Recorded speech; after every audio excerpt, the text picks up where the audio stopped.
Magandang hapon mga guys. Ayan at nilalagay na nila yung tangke mga guys. Ayun. Kaya yung butas doon na yun.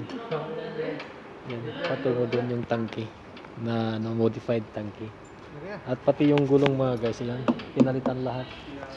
Kung mapapansin nyo, tinanggal lahat ng gulong. So puro binago lahat yung 2024 model.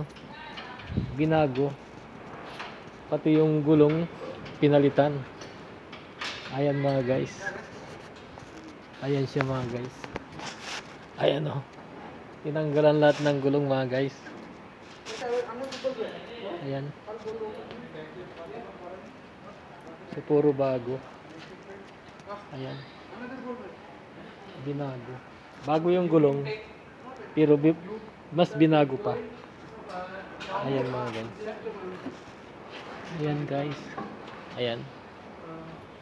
So ito yung sinalpak nila na tangke.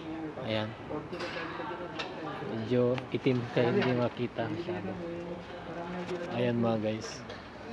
Ayan. Yung original mga guys na mga gulong ay ito. Ayan yan. Yung mga original ito. Ito, yung mga original niya. Ito ang ipinalit. Yung parang balon. Yung parang pang disyerto. Ayan. Ayan guys. Ito. Bulldog. Ayan mga guys. Ayan. Ayan mga guys. So, tapos na yung aking kwan dyan. Ginagawa. Tapos na yung pintura.